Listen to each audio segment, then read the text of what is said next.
I remember the morning everything changed. The air was crisp, and the scent of damp earth drifted through the open shoji doors. I was in my garden, reaching for a sprig of shiso, just as I had done every morning for years. But this time, my knees buckled. My hands couldn't support me. I sat there in the soil, shocked, not because of pain, but because I suddenly realized I could no longer rise on my own. That moment frightened me more than any illness ever had. It wasn't about growing old. I had always embraced age with grace. It was about losing something far more precious, my independence. Doctors told me to eat more protein. My son brought home powder in a plastic tub, but my body, it didn't feel stronger. It felt heavier, slower, disconnected. Then I remembered something. A dish my mother used to make. Soft, sticky, strange to outsiders, but to us, it was sacred. It was alive. That food gave me back my strength. And today, I want to tell you the story of how it did. Before we begin, I'd love to know, where are you watching this from? And what time is it for you right now? Please let me know in the comments below. I truly look forward to reading them. And don't forget to subscribe so you won't miss what's coming next. Muscle loss and the protein powder trap. They say growing older is a gift, and I believe it is. But that doesn't mean it comes without challenges. In America, something quiet and invisible steals strength from millions of older adults every year. It doesn't arrive suddenly, like a storm. It creeps in, slowly, silently, until one day a person can no longer open a jar, stand up from a chair, or lift a bag of groceries. It's called muscle loss. Doctors use a term for it, sarcopenia, but you don't need a medical degree to understand what it feels like. It's the heaviness in your arms, the way your legs hesitate on the stairs, the exhaustion that doesn't match how little you've done that day. By the time most people notice it, they've already lost 10 to 15% of their muscle mass. And what do they hear? Take more protein. Drink this shake. Eat more meat. Supermarket shelves are filled with protein powders promising energy, strength, and vitality. Shiny tubs with bold labels. Vanilla, chocolate, strawberry. Whey isolate. Hydrolyzed collagen. Muscle mass booster. But here's the truth. It's not working.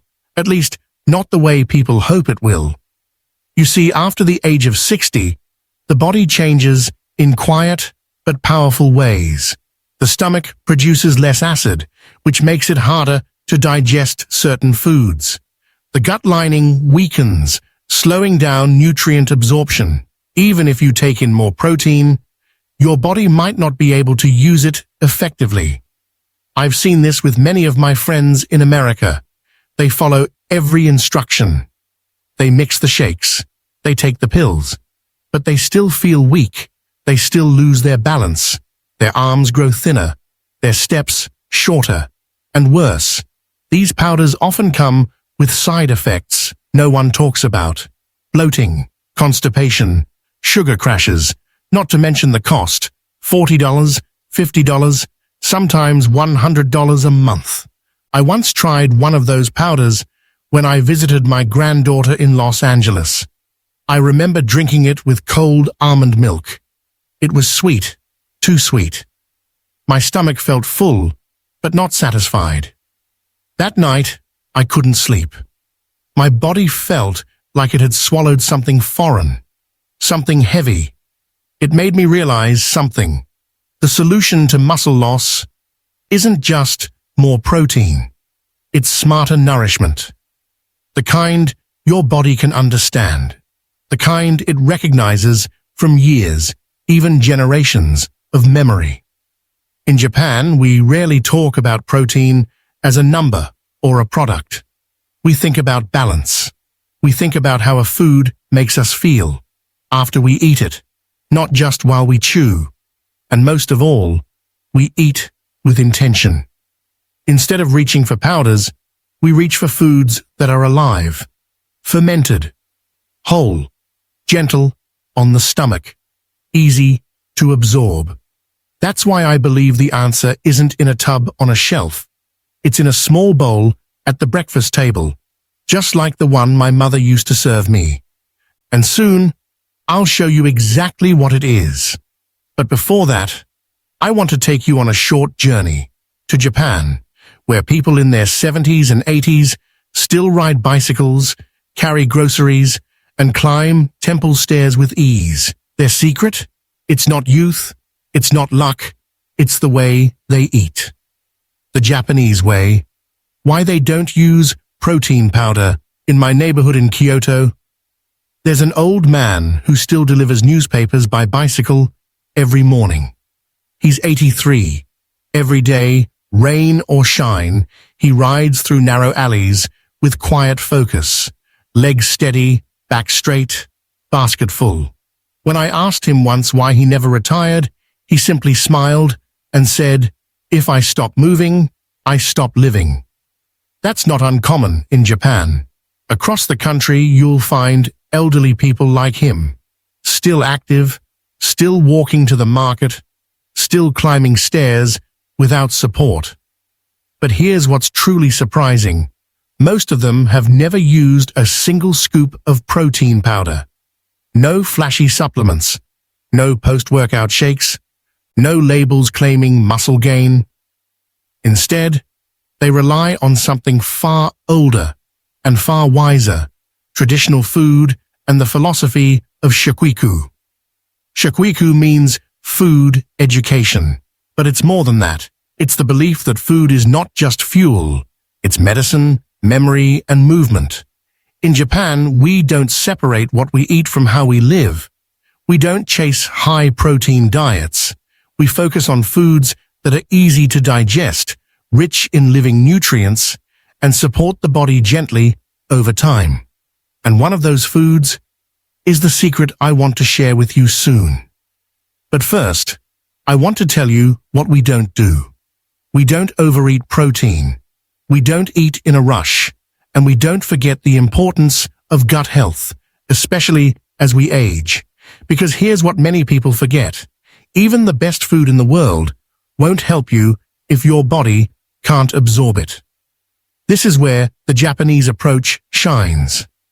Instead of loading the stomach with synthetic powders, we choose fermented, whole, living foods, foods that speak the same language as the body. These foods do three things. They improve digestion, they nourish the gut, and they help the body use protein more efficiently. It's not just about how much protein we eat, it's about how well our bodies can use it and how well it travels to our muscles, bones, and brain. This is why many older Japanese people still maintain muscle, balance, and mobility long after retirement. It's not magic, it's not genetics, it's the quiet power of everyday habits, like sitting on the floor while eating, which gently stretches the hips and keeps legs flexible, or taking a slow walk after dinner to help digestion and circulation, or eating miso soup with fermented pickles and rice. Simple, familiar foods that keep the gut strong and the body stable. I didn't understand the importance of this when I was younger. I thought strong muscles came from effort and exercise alone, but after I turned 70, I realized it also comes from how gently we care for our bodies when no one is watching. The West often looks for big solutions, pills, powders, programs, but in Japan, we look for small things done consistently. A warm bowl, a mindful breath, a food that's been trusted for centuries. And now, I think it's time I show you the dish that changed everything for me. It's not fancy. In fact, it's sticky, smelly, even a little strange the first time you try it. The science of natto, sticky, smelly and strong. The first time my American friend saw me eat natto, she stared at the strings stretching from my chopsticks like spider silk. She wrinkled her nose. "It smells like old socks," she whispered. I smiled. "It smells like strength," I replied. Natto is one of Japan's oldest foods. It's made by fermenting whole soybeans with a special bacteria called Bacillus subtilis natto. It doesn't look pretty. It doesn't smell sweet. But for generations, it's been quietly nourishing the muscles, bones, and hearts of our elders. I've eaten it nearly every morning since I was a child. So what makes this humble dish so powerful, especially for older adults? Let me show you. 1. A protein that's easy to use. Natto is rich in plant-based protein. But what makes it special is how well the body can absorb it. Most protein powders are processed, stripped of fiber, and difficult for aging stomachs to digest. But fermented soybeans? They're broken down naturally, making the nutrients easier to absorb, even for a delicate gut. This means your body doesn't waste energy trying to digest. It uses that energy to rebuild, restore, and strengthen. And unlike meat or powders, natto contains complete protein, all 9 essential amino acids your muscles need. 2. Vitamin K2, the bone and muscle guardian natto, is the richest natural source of vitamin K2, a nutrient rarely found in Western diets. Vitamin K2 directs calcium to the bones, keeping them dense and strong. But recent studies show it also plays a role in preventing muscle wasting. When muscles are low in K2, they become more prone to inflammation, weakness, and fatigue. A study from the University of Tokyo found that elderly adults who consumed natto regularly had significantly higher muscle mass and bone density than those who didn't. 3. Nattokinase, nature's circulation booster. Nattokinase is a powerful enzyme created during fermentation. It supports healthy blood flow, which is essential for delivering oxygen and nutrients to your muscles. As we age, poor circulation often means slow healing and constant fatigue. But nattokinase helps keep the blood thin and smooth, like a gentle river that never stops moving. This is one reason why many Japanese elders who eat natto report less muscle soreness, better sleep, and clearer thinking. 4. Probiotics that protect your gut. Natto is a living food. It contains beneficial bacteria that support your gut health and, in turn, your immune system, energy levels, and nutrient absorption. When your gut is strong, everything else feels easier. Walking, standing, resting, even smiling. One small dish can ripple through your whole day. A story from my home. My husband never liked natto. He said it was too slimy, too strange. For years, he skipped it, choosing toast and coffee instead. But after he turned 75, he started feeling stiff. Getting up in the morning was hard. His legs would shake walking downhill. I asked him, gently, to try natto with me. "Just 1 spoon," I said, "for 1 week."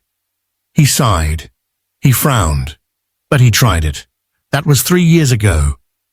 Now, he eats natto before his morning walk, every single day. He says he feels lighter, more balanced, less tired. He even told me, "I think I owe this sticky stuff my knees." Natto vs. protein powder. The truth no one talks about. 600 words.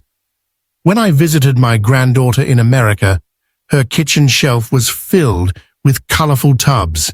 Vanilla, chocolate, strawberry, whey isolate, collagen peptides, plant-based blends, all promising the same thing: strength, energy, youth. "Grandma," she said, "this one has 30 grams of protein. It's perfect for you, so I tried it. Mixed with almond milk. Cold, sweet, smooth, and yet something felt wrong. My stomach bloated. My body felt full, but not satisfied. And that night, I couldn't sleep. My joints ached. My breath was shallow. I felt like I had swallowed something artificial, something that didn't belong inside me. That's when I realized our bodies don't just need protein, they need to recognize it. How your body uses protein after 60. After the age of 60, digestion slows. The stomach produces less acid, the gut lining becomes thinner, and the enzymes that break down food begin to decline. This means even if you eat protein, you might not use it.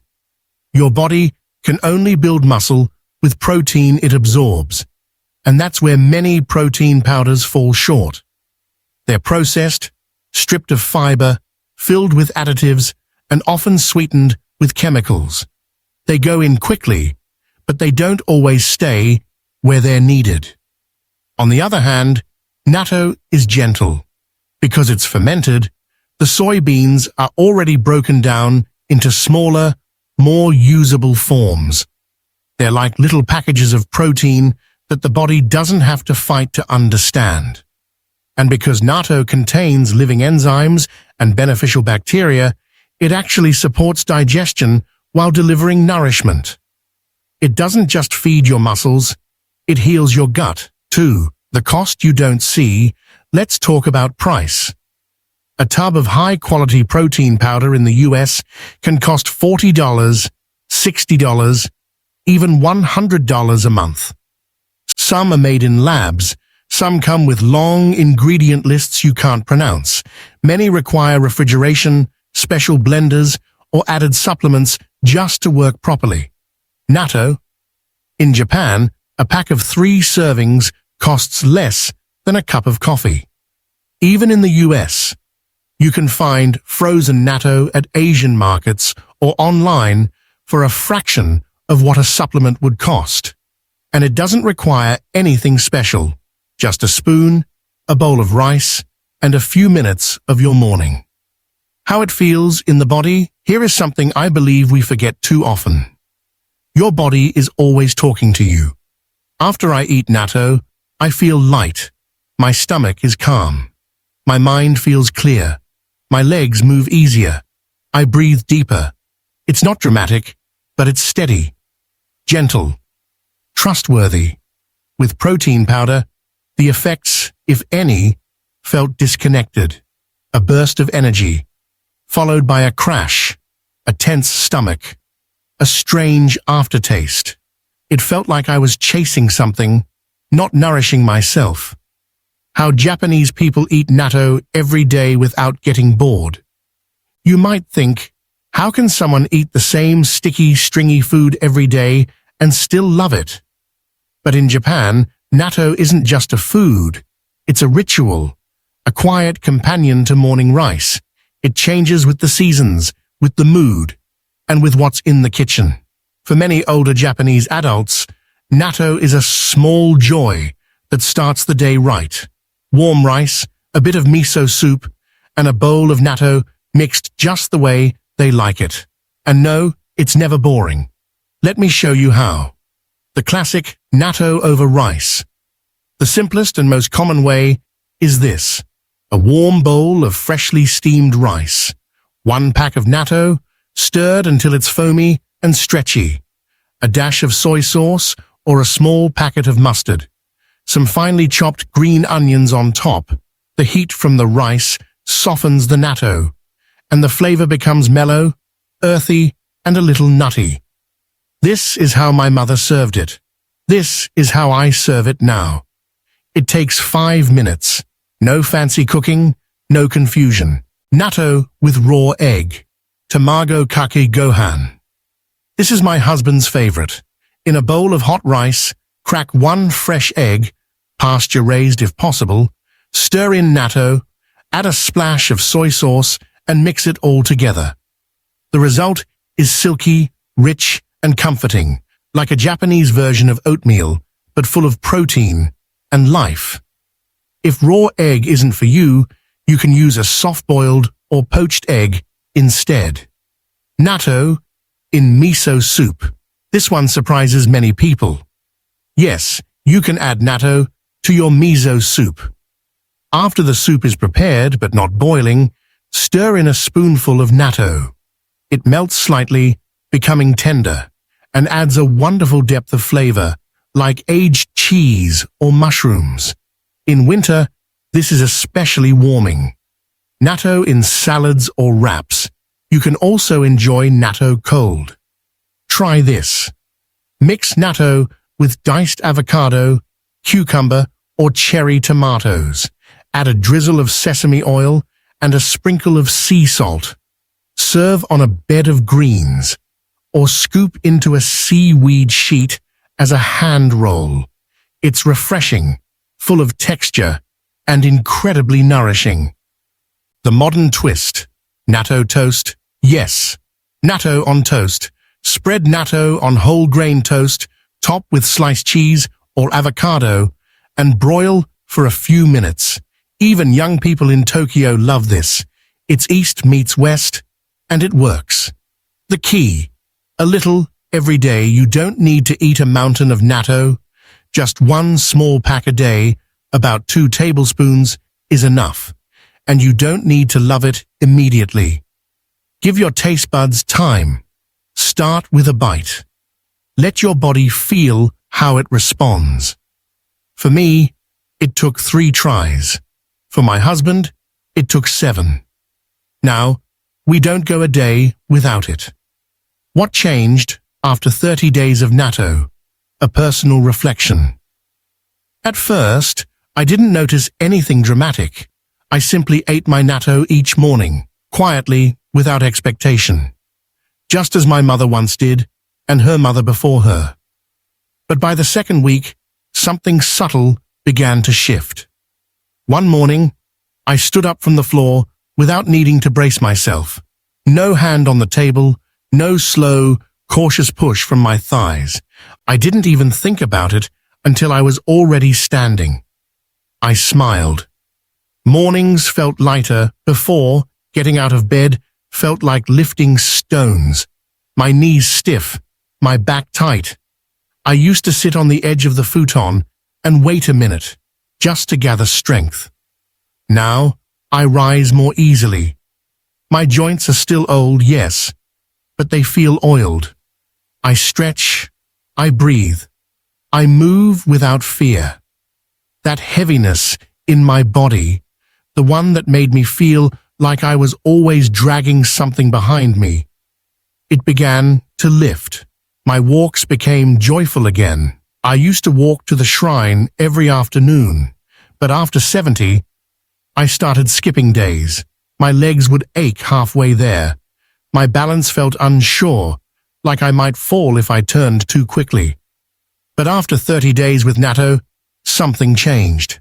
I walked longer without noticing the time. The hills didn't feel as steep. I could step sideways, backwards, even climb stairs, without that sinking feeling in my thighs. It wasn't a miracle. It was more like my body had stopped fighting me. Sleep returned. Perhaps this surprised me the most. I hadn't slept deeply in years. I would wake 2 or 3 times a night, sometimes to use the bathroom, sometimes just from discomfort. But something about natto, maybe the tryptophan, maybe the improved digestion, helped me sleep deeper. My body felt calmer at night. My belly was no longer bloated or restless. I began dreaming again, and waking with more energy, not the kind that rushes, but the kind that carries you through the day. And then, something even more precious. One morning, I went to the market alone, bag in hand. No cane, no help. I picked daikon, miso, scallions. I chatted with the vendor like I used to, and when I walked home, climbing the small hill to our front gate, I realized something simple but life-changing. I felt like myself again. Not younger, not stronger than ever, just me, capable, independent, at ease in my own skin. How to find natto in the US, plus make it at home. If you're curious to try natto for yourself, the good news is it's easier to find than you might think. Many Asian grocery stores in the US carry frozen natto, usually in small 3-pack trays. Look in the frozen food section, near dumplings or miso paste. Brands like Okame or Hikiwari are gentle in flavor and a good place to start. You can also find natto online. Some health food sites and even Amazon now deliver it straight to your door. When you're ready to eat it, simply let it thaw in the fridge overnight. Stir well before serving. The more you stir, the more the enzymes activate, making it easier to digest and more nutritious. If you enjoy kitchen experiments, you can even make natto at home. You'll need dry soybeans, a natto starter, which contains the fermentation bacteria, and a bit of patience. After cooking the beans, you mix in the starter and ferment the mixture at a warm temperature, around 100 degrees, for 24 to 36 hours. Then, chill and let it mature for a few days. The process is ancient, quiet, and surprisingly satisfying. But don't worry, buying it frozen is just as good. The benefits are the same. However you try it, store-bought or homemade, remember, this isn't about chasing perfection. It's about offering your body something real, something that gives more than it takes. If you had met me a few years ago, you would have seen someone afraid of weakness, of losing control, of becoming a burden. But now, each time I stir my natto in the morning light, I feel something deeper than strength. I feel peace, because I learned that healing doesn't always come in big dramatic changes. Sometimes it arrives quietly, in the foods we choose, the way we breathe, the habits we keep. You don't need to chase youth. You don't need to fix everything at once.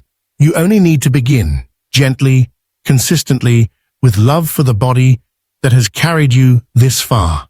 Try natto, maybe for a week, maybe just one spoonful.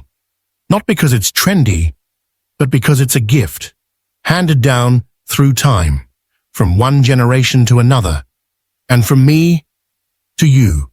Thank you for spending this time with me. If this story touched your heart, I'd love to hear from you. Share your thoughts in the comments or tell me where you're watching from. And if you'd like more gentle guidance like this, please subscribe. There's so much more I'd love to share with you. Until next time, take good care of yourself. You are stronger than you think.